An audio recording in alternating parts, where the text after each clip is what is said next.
Praise the lord పిల్లలు, ఎలా ఉన్నారు మీరందరూ? మరి లాస్ట్ వీక్ మనము యేసేపు పార్ట్ 3 చెప్పుకున్నాం కదా. ఈరోజు నెక్స్ట్ యేసేపు ఏం చేశాడు, మరి చెరసాలలోనే ఉన్నాడా, బయటికి వెళ్ళాడా లేదా, అదంతా కూడా మనం ఈ స్టోరీలో తెలుసుకుందాం. ఓకేనా పిల్లలు? మరి యేసేపు వారిద్దరికి ఫరో పని వాళ్ళిద్దరికి కలలు చెప్పినప్పుడు ఒకరు విడిపించబడ్డారు, ఇంకొకరు చనిపోయారు కదా పిల్లలు. మరి బయటికి వెళ్ళిన అతను తనకి హెల్ప్ చేస్తాడేమో అనుకుని యేసేపు చాలా ఆశపడ్డాడు పిల్లలు. కానీ ఏమైంది, ఆయన బయటికి వెళ్ళిన ఆనందంలో యేసేపుని మర్చిపోయాడు పిల్లలు. అయితే అలాగా 2 సంవత్సరములు గడిచిపోయాయి పిల్లలు. అంటే యేసేపు 2 years వరకు జైల్లోనే ఉండిపోవాల్సి వచ్చిందనమాట. అయితే ఒకరోజు ఏమైందంటే, ఫరో ఉన్నాడు కదా పిల్లలు, ఐగుప్తు దేశానికి రాజు ఎవరు? ఫరో అనమాట. ఆయనకి 2 కళలు వచ్చాయంట పిల్లలు. ఆ కళలు రావడంతో ఆయన చాలా డిస్టర్బ్ అయిపోయి, ఏంటి కళలు ఇలా వచ్చాయి, అసలు ఏం జరుగుతుంది, నాకు ఎందుకు ఇలా వచ్చింది అని చాలా ఆలోచిస్తూ ఆ కళలు ఏంటో తెలుసుకోవడానికి ఎంతోమంది జ్ఞానుల్ని, తెలివైన వారిని పిలిపించి అడిగారంట పిల్లలు. కానీ ఎవ్వరికీ కూడా ఆ కళలేంటో అస్సలు తెలియలేదంట పిల్లలు, ఎవ్వరు చెప్పలేకపోయారంట. అప్పుడు యేసేపు సహాయం చేసిన ఒక పనివాడు ఉన్నాడు కదా పిల్లలు, ఫరో దగ్గర పనిచేస్తున్నాడు. ఆయనకి సడన్గా యేసేపు గుర్తొచ్చాడంట. అప్పుడు ఫరో రాజు దగ్గరికి వెళ్ళి, రాజుగారు, నాకు ఒక వ్యక్తి తెలుసు, కాకపోతే ఆయన చెరసాలలో ఉన్నాడు, ఆయన కళలకి చాలా బాగా అర్థం చెప్తాడు అని చెప్పాడంట పిల్లలు. అప్పుడు ఫరో ఏం చేశాడు, వెంటనే తక్షణమే ఆ వ్యక్తి ఎవరో నా ముందుకు తీసుకురండి అని చెప్పాడంట పిల్లలు. అలాగే యేసేపుని తీసుకొచ్చి ఫరో దగ్గర నిలబెట్టినప్పుడు ఫరో చాలా ఆందోళనలో ఉన్నాడంట పిల్లలు. మరి నీవు కళలకు అర్థాలు చెప్తావంట కదా, నాకు 2 కళలు వచ్చాయి, మరి వాటికి అర్థం చెప్తావా అని ఫరో యేసేపుని అడిగాడంట పిల్లలు. అప్పుడు యేసేపు, చెప్పండి, నేను వాటికి అర్థం చెప్తాను అని చెప్పినప్పుడు ఫరో ఈ విధంగా చెప్పాడంట పిల్లలు.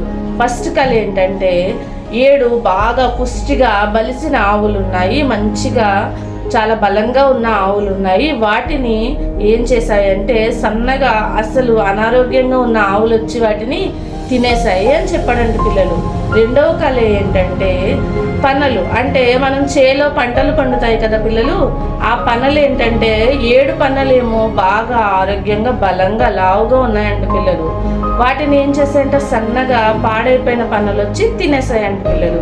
కాబట్టి ఆ 2 కళల్ని నాకు అర్థం కావట్లేదు, అసలు ఏంటి కళలు ఎలా వచ్చాయని యేసేపుకు చెప్పినప్పుడు యేసేపు వాటికి ఈ విధంగా అర్థం చెప్పాడంట పిల్లలు. ఏంటంటే, 7 బలిసిన ఆవులు, బలంగా ఉన్న ఆవులు, అలాగే 7 దృఢమైన పనులు అంటే ఏంటంటే 7 మంచి సంవత్సరములు, అలాగే పాడైపోయిన 7 ఆవులు, పాడైపోయిన 7 పనులు అంటే 7 వాటి తర్వాత వచ్చే 7 పాడైపోయిన సంవత్సరములు అని చెప్పాడంట పిల్లలు. అంటే రాబోయే 7 సంవత్సరములు పంటలు చాలా బాగా పండుతాయి, చాలా సమృద్ధిగా ఉంటుంది దేశమంతా. ఆ తర్వాత వచ్చే 7 సంవత్సరములు కూడా కరువు వస్తుంది, పంటలు అనేవి పండవు. కాబట్టి మీరు ఈ 7 సంవత్సరములు కూడా జాగ్రత్తగా ఉన్నట్లయితే, ఈ పంటను మీరు ఆ రాబోయే 7 సంవత్సరములకు దాచుకున్నట్లయితే, మీ చుట్టుపక్కలంతా కరువు వచ్చినా కానీ వాళ్ళందరికీ కూడా ఇచ్చే అంత సమృద్ధి మీ దగ్గర ఉంటుంది అని యేసేపు ఫరోకి చెప్పాడంట పిల్లలు. అలాగే ఒక చిన్న సలహా కూడా ఇచ్చాడంట పిల్లలు. ఒక తెలివైన వ్యక్తిని మీరు ఎన్నుకొని ఈ పనిని ఆ వ్యక్తికి అప్పచెప్పండి, అప్పుడు ఆ ద్వారా మీరు రాబోయే 7 సంవత్సరములు కూడా మీరు బ్రతకడానికి సిద్ధపడవచ్చు అని చెప్పాడంట పిల్లలు. అప్పుడు ఫరోకి ఆలోచన చాలా బాగా నచ్చి అప్పుడు ఆయన ఏం చేశారంటే, ఎవరికో ఇవ్వడం ఎందుకు, నువ్వే నా కళలకి అర్థం చెప్పవు కాబట్టి నిన్నే ఆ అధికారి కింద నేను ప్రకటిస్తున్నానని చెప్పాడంట పిల్లలు. అప్పుడు యేసేపుకి చాలా సంతోషం వచ్చిందంట పిల్లలు. అంటే పాపం ఇన్నేళ్ళు జైల్లో ఉన్నాడు కదా, ఎవరైనా జైలు నుంచి బయటకు రావాలని చాలా ఆశపడతారు కదా పిల్లలు. అలాగే యేసేపుకి దక్కిన ఆ భాగ్యాన్ని బట్టి యేసేపు చాలా ఆనందించాడంట పిల్లలు. అలాగే తన పనిని కూడా చాలా జాగ్రత్తగా, చాలా నిజాయితీతో నిర్వర్తించాడంట పిల్లలు.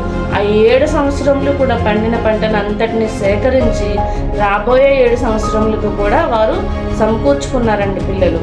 అప్పుడు ఏమైందంట, అలాగా 7 సంవత్సరములు గడిచాయి. 8వ సంవత్సరం కూడా గడిచినప్పుడు కరువు కాలం మొదలైందంట పిల్లలు. కరువు కాలం మొదలైనప్పుడు ఇక్కడ ఏం జరిగింది, ఆల్రెడీ యేసేపు ఇచ్చిన ఆలోచనతో మరి ఐగుప్తులో అయితే కరువు లేదు పిల్లలు, కానీ చుట్టూరా ప్రాంతాలంతటికీ కూడా కరువు వచ్చింది కదా. కరువు వచ్చినప్పుడు మరి వాళ్ళు ఏం చేశారు, యాకోబు ఎక్కడ ఉండేవారు? మన యేసేపు తండ్రి గారు ఎక్కడ ఉండేవారు? కానాను దేశంలో ఉండేవారు అనమాట. అప్పుడు ఏం చేశారు వాళ్ళు? ఈ వార్తను విన్నారంట, ఇలా ఐగుప్తులో కరువు అనేదే లేదు, అక్కడ చాలా సమృద్ధిగా వారందరికీ ఆహారం ఉందని తెలుసుకున్నప్పుడు ఈయన ఏం చేశారంటే తన 10 మంది కొడుకుల్ని కూడా అక్కడికి ఆహారం కోసం పంపించారంట పిల్లలు. అయితే మరి ఈ 10 మంది, ఆయన 10 మంది పిల్లలు ఎవరు? యేసేపుకి ఏమవుతారు? అన్నలు అవుతారు కదా. మరి వారి రాకని యేసేపు గమనించాడంట పిల్లలు. గమనించి మరి ఏం చేశాడు యేసేపు? వారికి సహాయం చేశాడా లేదా, వారికి ఆహారం ఇచ్చాడా లేదా అన్నది మనము నెక్స్ట్ స్టోరీలో తెలుసుకుందాం. ఓకేనా పిల్లలు? అయితే మరి మనమైతే ఏం చేస్తాము? మరి వాళ్ళ అన్నలు ఏం చేశారు? చాలా గట్టిగా కొట్టి తనని చంపినంత పని చేసి ఇష్మాయేలుకి అమ్మేశారు కదా పిల్లలు. మనమైతే ఏం చేస్తాము?